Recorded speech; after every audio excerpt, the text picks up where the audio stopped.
क्या एक माँ का आशीर्वाद सच में इंसान की किस्मत बदल सकता है? और क्या माता पिता का दिल दुखाकर कभी कोई सुखी रह सकता है? आज की कहानी आपको यही सिखाएगी। गांव रामपुर में एक किसान रहता था जिसका नाम था हरिराम। उसकी पत्नी सरस्वती देवी और दो बेटे थे, बड़ा बेटा मोहन और छोटा बेटा सोहन। हरिराम और सरस्वती ने पूरी जिंदगी मेहनत करके अपने बेटों को बड़ा किया था। दोनों बेटों की शादी भी अच्छे घरों में कर दी थी। अब हरिराम बूढ़ा हो चुका था और खेती की जिम्मेदारी दोनों बेटों के कंधों पर थी। कुछ समय तक सब कुछ ठीक चलता रहा, लेकिन धीरे धीरे दोनों बहुओं के बीच छोटी छोटी बातों को लेकर झगड़े होने लगे। एक दिन बड़ी बहू ने मोहन से कहा, अब हम कब तक सबके साथ रहेंगे? अपना हिस्सा लेकर अलग हो जाओ। उधर छोटी बहू भी सोहन के कान भरने लगी। धीरे धीरे दोनों भाइयों के मन में भी दूरी आने लगी। एक शाम दोनों भाइयों ने अपने माता पिता के सामने बंटवारे की बात रख दी। हरिराम की आंखें भर आईं। उसने कहा, बेटा, संपत्ति बांट लो, लेकिन अपने दिल मत बांटना। लेकिन दोनों भाइयों ने फैसला कर लिया था।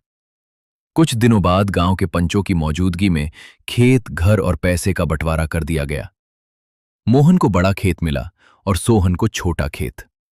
जब बंटवारा खत्म हुआ तो सबसे बड़ा सवाल सामने आया, माँ बाप किसके साथ रहेंगे? मोहन बोला, मैं अलग जिम्मेदारी नहीं उठा सकता। सोहन ने भी बहाना बना दिया। दोनों की बातें सुनकर सरस्वती देवी का दिल टूट गया।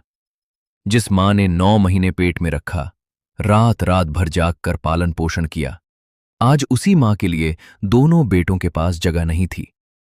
आखिरकार गांव वालों के समझाने पर तय हुआ कि 6 महीने माता पिता बड़े बेटे के पास और 6 महीने छोटे बेटे के पास रहेंगे। समय बीतने लगा। मोहन के घर में माता पिता को बोझ समझा जाने लगा। खाने में बचा हुआ खाना दिया जाता, कोई सम्मान नहीं मिलता।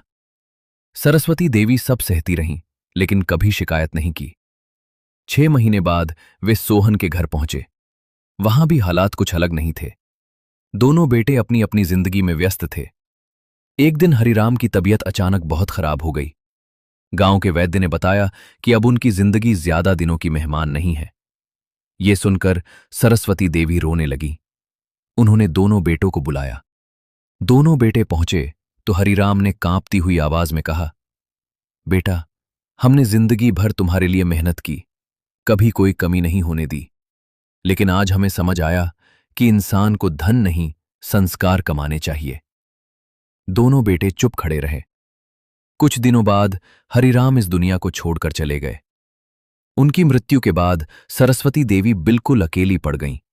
लेकिन अब भी दोनों बेटों के व्यवहार में कोई खास बदलाव नहीं आया। एक दिन सरस्वती देवी ने फैसला किया कि वह गांव के पुराने मंदिर में रहने चली जाएंगी।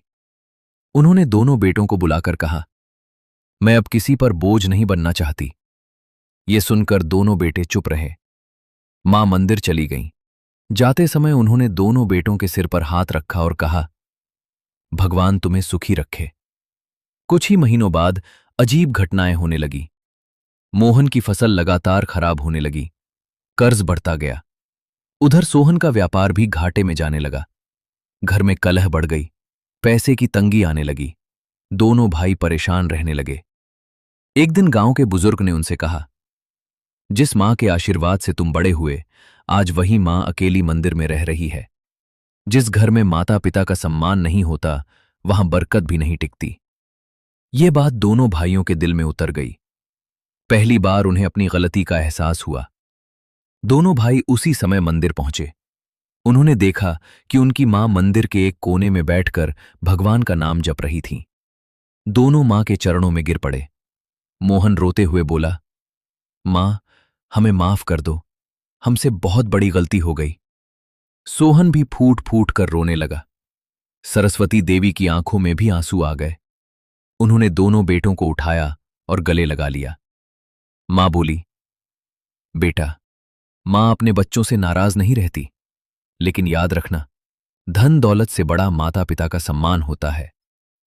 उस दिन दोनों भाइयों ने फैसला किया कि वे फिर से एक साथ रहेंगे। उन्होंने मां को अपने साथ घर ले जाने की विनती की। सरस्वती देवी तैयार हो गई।